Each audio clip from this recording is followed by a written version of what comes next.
तो देखिए आज हम पढ़ने वाले हैं क्या बोल रहा है हमारा theorem. If a line divide any two side of a triangle, if a line divide any two side of the triangle, ठीक है। मतलब क्या कर रहा है कि एक ट्रायंगल तो होगा ही, ये तो कंफर्म है। अब देखिए दो साइड ऐसे भी डिवाइड कर सकता है, ऐसे भी डिवाइड कर सकता है और ऐसे भी डिवाइड कर सकता है। तो थोड़ा सा इजी यानी कि देखते देखते हम लोग को इजी हो जाता है, तो हम लोग इजी कैलकुलेशन करने में इजी होता है, थोड़ा सा ज़्यादा दिमाग नहीं लगाना पड़ता है, तो इसलिए हम सिंपल सा एक ऐसा एक लाइन लेते हैं। बोल रहा है कि कोई एक लाइन डिवाइड कर रही है, इसको नाम दे देते हैं डी, और ये हमारा ट्रायंगल एबीसी है। कह रहा है कि इफ अ लाइन, एक line, any two side of triangle, any two side of triangle क्या करती है, डिवाइड करती है इन द सेम रेशियो। मतलब क्या कर रहा है कि ए डी अपान में D B equal to A E upon में ई सी, यदि सेम रेशियो में डिवाइड कर रही है, then the line is parallel to third side. मतलब ई पैरेलल होगा बी सी के, then D E parallel to E B C, ठीक है। ये हमें बोल रहा है, ठीक है। तो जब यह हमें बोल दिया तो हमें इस प्रॉब्लम में हमें यही फाइंड आउट करना है कि यह जो बोला है यह सही बोला है कि नहीं बोला है, यानी कि डी पैरेलल बी सी हमें यही प्रूफ करना है। क्या करना है, यही प्रूफ करना है। तो प्रूफ का तरीका क्या होता है, प्रूफ का कुछ हम कंट्राडिक्शन लेंगे। हमने थेल्स थ्योरम पढ़ा था कि जब भी दो साइड का रेशियो सेम होता है, इसका मतलब है डी पैरेलल बी सी, ठीक है। तो हम मान लेंगे कि डी एक ऐसी लाइन हम खींचेंगे, जैसे मान लेते हैं कि या इधर नहीं, हम इधर मान लेते हैं कि ई डैश एक हम लाइन मान लेते हैं, ठीक है, पॉइंट ऑन द ए सी, और इसको मिला देते हैं डी से, ठीक है। इसको जब मिलाएंगे तो हम मान लेते हैं कि डी पैरेलल नहीं है, इसको हम मानते हैं कि डी पैरेलल नहीं है, ठीक है।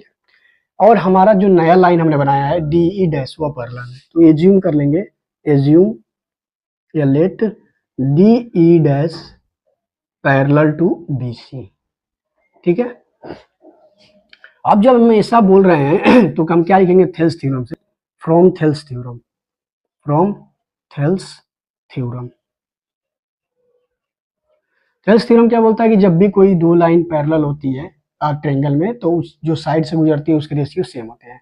मतलब ए डी अपान में D B equal to A E dash upon में ई डैश सी। अब तो ई वाला हमने क्या माना है, ई डैश वाला माना है, तो इसको आप थोड़ा सा नेग्लेक्ट कर दीजिए, ठीक है। अब यह हमारे लिए पैरेलल लाइन है, तो यहाँ से ए ई डैश और ई डैश सी, ठीक है। यहाँ से इसको हम बोल देंगे इक्वेशन नंबर 1, ठीक है। अब इक्वेशन नंबर 1, और हमें गिवन क्या था, गिवन हमें था कि ए डी अपान में डी बी ए ई अपान में ई सी होता है, ठीक है, ये हमें गिवन था। तो फ्रॉम इससे हम यहाँ लिख देंगे A D upon D B की जगह हम यह लिख सकते हैं, तो ए ई अपान में ई सी की जगह यह लिख देंगे, ठीक है, ई डैश सी। अब जो हमारे पास इक्वेशन आया यानी कि एल एच एस और आर एच एस, इसमें प्लस कर देंगे दोनों तरफ 1, यानी कि एड 1 बोथ साइड। अब दिमाग में आएगा कि एक हमने क्यों ऐड किया, तो एक हम इसलिए ऐड कर रहे हैं क्योंकि हम देख रहे हैं कि इसको हमको किसी एक फॉर्म में लेकर आना है। जैसे एसी लाइन है, तो ऐसा हम इस इक्वेशन को बनाएंगे कि हमें इससे ऑब्जर्वेशन से निकलेगा कि एसी की ही हम बात कर रहे हैं, ठीक है। तो और भी तरीके होते हैं इसको सॉल्व करने के, लेकिन यदि हम दोनों साइड में 1 जोड़ दें तो ये इजी, सबसे इजी मेथड और फास्ट मेथड है, ठीक है। तो देख लेते हैं कैसे होता है। अब देखिए ए यानी कि LHS में यदि हम 1 जोड़ दें और ए ई डैश और ई डैश सी में हम 1 जोड़ दें, अब देखते हैं कि LHS और RHS में यदि कोई संख्या जोड़ी जाए या घटाई जाए तो उसके वैल्यू में कोई परिवर्तन नहीं होता है। तो सेम लॉजिक यहाँ भी लगेगा कि इसके वैल्यू में कोई परिवर्तन नहीं होगा। तो अब इसको थोड़ा सा हम सॉल्व कर लेते हैं। इसको जब हम सॉल्व करेंगे तो क्या मिलेगा, ए ई प्लस ई सी अपान में E C equal to A E dash plus E dash C upon में ए डैश सी।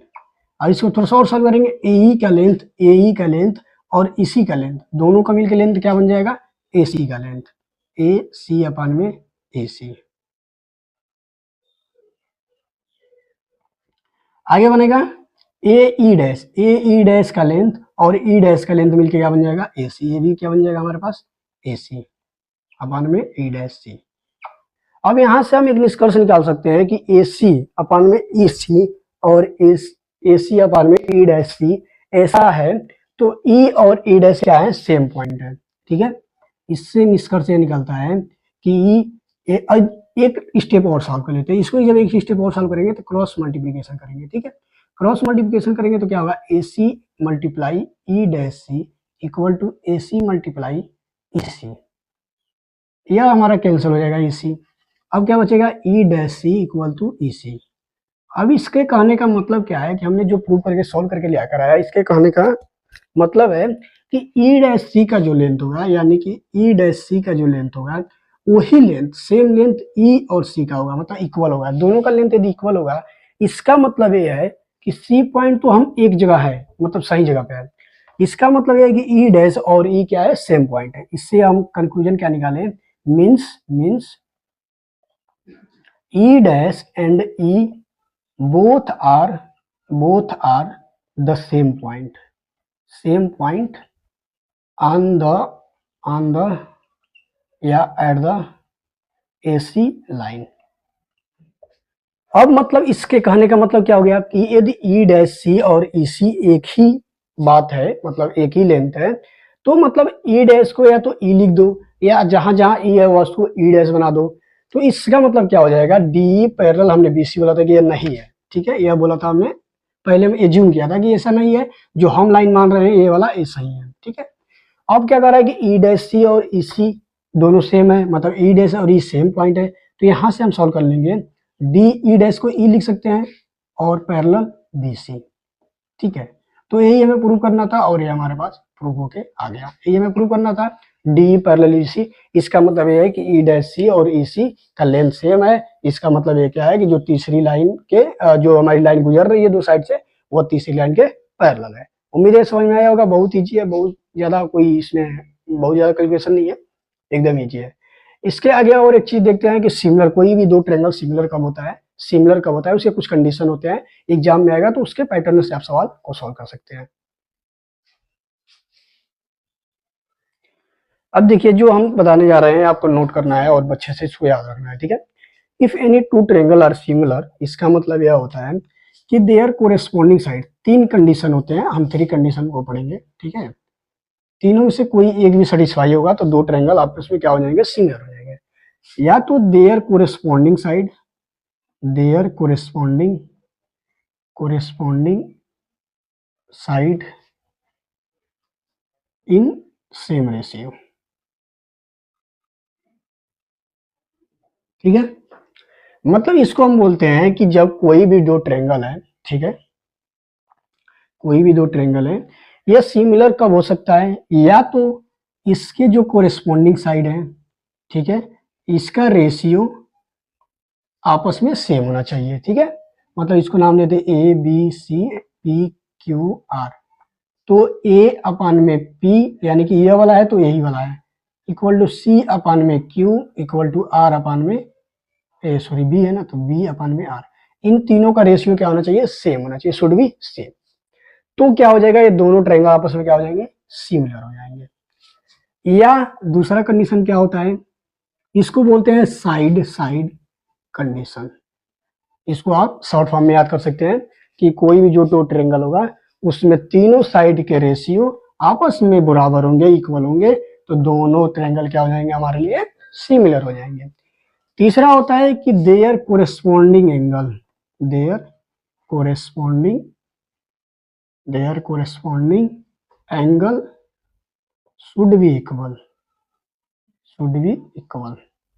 इसके कहने का मतलब क्या है कि कोई आपके पास एक ट्रायंगल है, ठीक है, तो हम नाम दे दे A B C P Q are.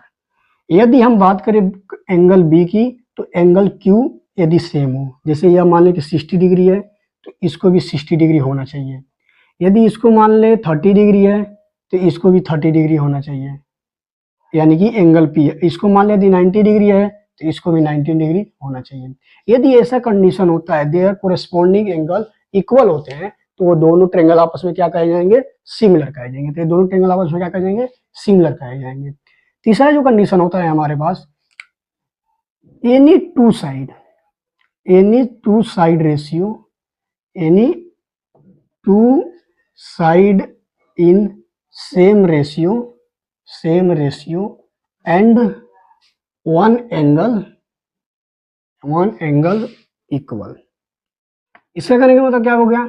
इसका कहने का मतलब ये हो गया कि जैसे मान लेते हैं कि यह हमारे पास एक ट्रेंगल है, इसमें दोनों में 90 डिग्री है, तो एक एंगल इक्वल हो और किसी दो साइड का रेशियो, जैसे मान लेते हैं इसको साइड 1 यानी कि 1, इसको मान लेते हैं 2, इसको मान लेते हैं 3 और इसको 2, और किसी दो साइड का रेशियो यानी कि 1/3 इक्वल टू 2/2, 4 मान लेते हैं, 2/4।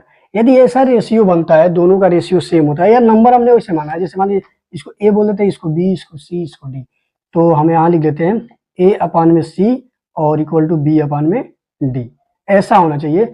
या तो क्या होगा कि दो साइड का रेशियो सेम होना चाहिए और उसमें से कोई एक एंगल, यही वाला नहीं, कोई ए बी एंगल हो सकता है, ए बी एंगल हो सकता है, कोई भी एंगल सेम हो, तो ये दोनों ट्रायंगल आपस में क्या कहे जाएंगे? सिमिलर है। तो आपको ये तीन चीजें बहुत अच्छे से याद करनी है, इसी पर आगे के हम क्वेश्चन को सॉल्व करेंगे।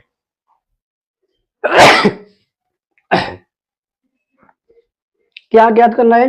दो ट्रायंगल सिमिलर कब होंगे? या तो उसके corresponding side in same ratio, their corresponding should be angle all equal, इसको हम बोलते हैं ए यानी कि एंगल एंगल एंगल क्राइटेरिया, इसको बोलते हैं साइड एंगल साइड, इसको आप शॉर्ट फॉर्म में याद कर सकते हैं। तो अब देखते हैं कुछ प्रॉब्लम को और अच्छे से चीजों को और सीखते हैं।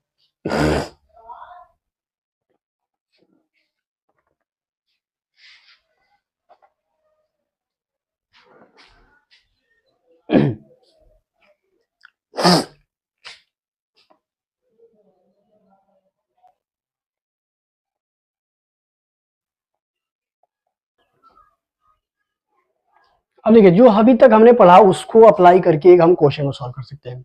क्वेश्चन क्या कर रहा है कि in a figure D parallel to AC, यानी कि डी वाली जो लाइन है, या डी वाली जो लाइन है, या वाली, या डी जो लाइन है, यह पैरेलल किसके? एसी के, इसके पैरेलल है।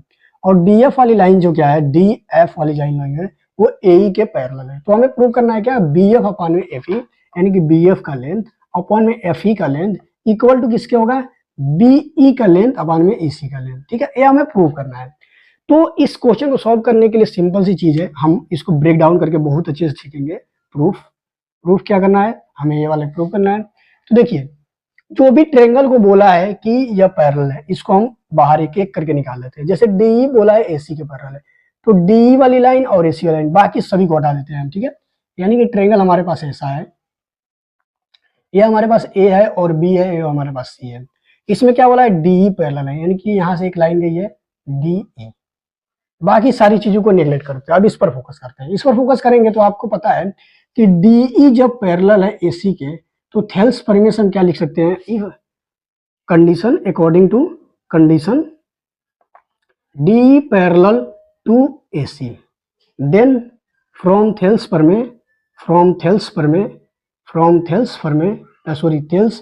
थ्योरम वी नो इनका साइड का रेशियो क्या होना चाहिए? सेम होना चाहिए, और सेम होता ही है। यानी कि B E equal to E C, B E equal to upon में E C equal to B D upon में A D, B D upon में ए डी। ये हमारे पास क्वेश्चन नंबर 1 हो गया। ठीक है, फर्स्ट कंडीशन से हमने क्या निकाला? ए वाला चीज निकाला। ठीक है, सिमिलरली हम इस वाले कंडीशन को अप्लाई करते, क्या बोला है? डी एफ पैरेलल ए है। अब इसको हम यदि हटा दे, मतलब इसको हटा देते हैं, ठीक है, सही हो गया। यहाँ पर ए है और यहाँ पर सॉरी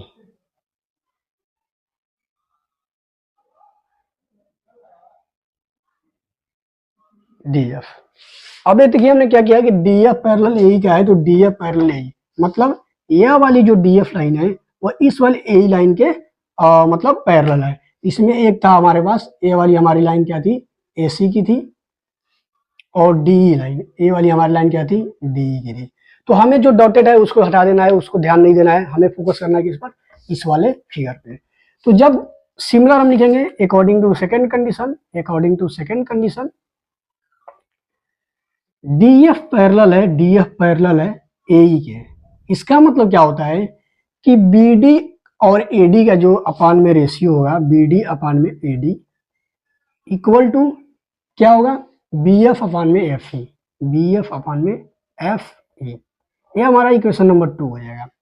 अब जब इक्वेशन 1 और 2 को ऑब्जर्व करेंगे आप, तो आप कुछ चीजें कंक्लूजन निकाल पाएंगे, ठीक है। जब इक्वेशन और 1 2 को आप देख रहे हैं तो यहाँ पर भी आपको मिल रहा है बी डी अपान में ए डी, और यहाँ भी मिल रहा है बी डी अपान में ए डी। मतलब यदि यह इसकी इक्वल है, यह इसकी इक्वल है, तो यह दोनों आपस में इक्वल हो जाएंगे, ठीक है। तो लिखेंगे from from equation 1 and 2, equation 1 2 B F upon में F E equal to B E upon में ई सी, यही हमें प्रूव करना था। तो ये हमारे पास प्रूव हो गया। जब आप चीजों को समझेंगे, ट्रायंगल का जो चैप्टर है क्लास 10 का चैप्टर नंबर 6 बहुत इजी चैप्टर है, केवल आप थेल्स प्रमेय को ध्यान में रखते हैं तो आप सारे क्वेश्चन को सॉल्व कर लेंगे, ठीक है। तो सेम थेल्स प्रमेय के हिसाब से हमने एक क्वेश्चन को सॉल्व कर लिया। देखिए कितना छोटा सा में, यदि ये एग्जाम में आता है तो पूरे पूरे 5 या 10 नंबर आपको देगा, और केवल इतना ही आपको करना है। यह थ्योरम आप लिखेंगे कि हमने कैसे जाना, थेल्स थ्योरम से जाना, और बाकी आप कैलकुलेशन करेंगे, थोड़ा सा लॉजिक लगाएंगे, आप सॉल्व कर लेंगे क्वेश्चन को। कुछ और प्रॉब्लम देखते हैं जो बहुत ज्यादा क्वेश्चन आते हैं एग्जाम में, तो उस चीज को हम देख लेते हैं। तो देखिए हमारे पास दो ही क्वेश्चन है, इसको हम सॉल्व करेंगे। देखिए क्वेश्चन क्या कर रहा है कि एबीसी एक क्वेश्चन है, उसमें डीई क्या है, पैरेलल है बीसी के, तो हमें इसका मान याद करना है, ठीक है। डीई पैरेलल है बीसी के, तो हमें एई का मान प्राप्त करना है, यानी कि ए का मान फाइंड करना है। तो हम जानते हैं कोई पैरेलल लाइन होती है तो क्या करती है, दो साइड को अपन में रेशियो में डिवाइड कर देती है, यानी कि एडी अपान में बीडी। सिंपल कैलकुलेशन है, आपको ज्यादा इसमें वो नहीं करना है। एडी का मान कितना है 3 यूनिट, बीडी का मान कितना है 1.5 यूनिट, और एई का मान हमें पता करना है, ईसी का मान कितना है 1 यूनिट। सॉल्व कर लेंगे इसको, तो 2 बार में चला जाएगा, तो एई क्या आ जाएगा हमारे पास 2 यूनिट, तो इसका मान क्या आ गया 2।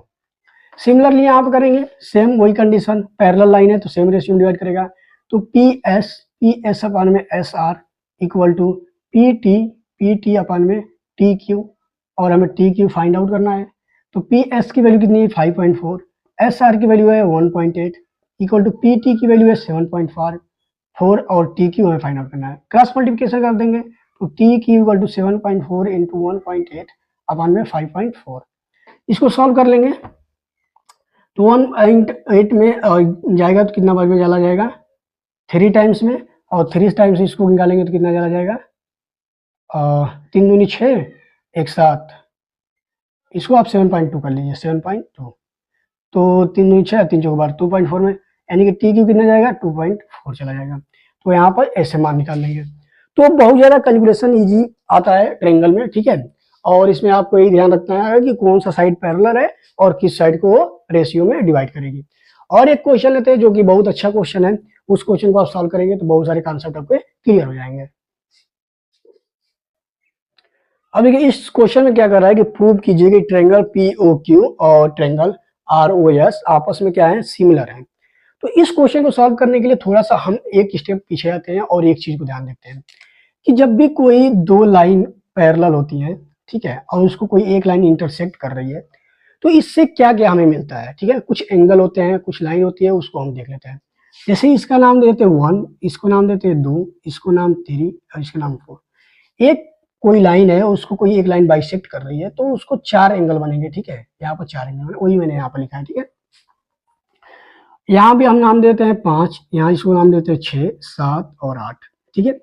अब यहाँ से हम एक निष्कर्ष निकालते हैं। देखिए लाइन के जो ऊपर वाली एंगल बोलते हैं, इसको बोलते हैं एक्सटीरियर एंगल, और इसको भी बोलते हैं एक्सटीरियर एंगल। अंदर वाले जितने भी एंगल होते हैं इसको बोलते हैं इंटीरियर एंगल, इंटीरियर एंगल नाम देते हैं इसको, और इसको बोलते हैं एक्सटीरियर, एक्सटीरियर एंगल, ठीक है। और जो ऐसे आप देख रहे हैं कि कोई ऐसी है, तो जो ए वाली है ना कोने पर, इसको बोलते हैं वर्टेक्स एंगल। क्या बोलते हैं, वर्टेक्स एंगल। अब इससे हम कुछ कंक्लूजन निकालेंगे, वो आपको ध्यान में रखना है कि जो वर्टेक्स एंगल होते हैं वो आपस में सेम होते हैं, यानी कि एंगल 2 इक्वल टू होगा एंगल 3 के, ठीक है। और एंगल यहाँ पर 6, एंगल 6 इक्वल टू होगा एंगल 7 के। इसी तरह एंगल 1 इक्वल टू होगा एंगल 4 के, और इसी तरह एंगल 5 इक्वल टू होगा एंगल 8 के, ठीक है। यहाँ तक समझ में आ गई। और चीजें जो होती है, अब देखिए इसमें जो कोई भी दो पैरेलल लाइन होती है, ठीक है, तो ये वाला एंगल और ये वाला जब ये पैरेलल है तो सेम, इसमें कुछ भी लाइन लिख देते हैं, सारे एंगल आपस में सेम होंगे। तो उसी तरह 2 और क्या होता है 6 आपस में सेम होगा, तो एंगल 2 और एंगल 6 आपस में सेम होंगे। अब इस वाले दो चीज को आप देखेंगे, तो मतलब क्या हो गया, एंगल 3 और एंगल 7 आपस में सेम हो जाएंगे। इसी तरह एंगल 1 और एंगल 5 आपस में सेम होंगे, ठीक है, एंगल 1 और एंगल 5 आपस में सेम होंगे। तो आप यहाँ से जब दोनों को देखेंगे तो निकलेगा angle 1 equal to angle 4 equal to angle 5 equal to angle 8, ठीक है। इसी तरह 3 और 6 आपस में सेम होंगे, 3 और 6 आपस में सेम होंगे। इसी तरह 4 और 8 आपस में सेम होंगे। तो यह इसकी प्रॉपर्टीज होती है कि जो भी दो पैरेलल लाइन होती है, ये वाली एंगल क्या होती है, इस वाले एंगल से सेम होती है, ठीक है। और कोई एक लाइन पर आप देख जानते हैं कि एक लाइन पर कितने डिग्री एंगल बनता है, 180 डिग्री का। तो इसको कोई भी लाइन काटेगी तो मतलब दोनों का एंगल का सम क्या आना चाहिए, 180 डिग्री आना चाहिए। मतलब वो एंगल 1 और एंगल 2 को जोड़ेंगे तो क्या आ जाएगा, 180 डिग्री। तो इतना भी डिटेल में नहीं जाना है, बस जितना बताया उतना ही आपको ध्यान रखना है इस क्वेश्चन को सॉल्व करने के लिए, ठीक है।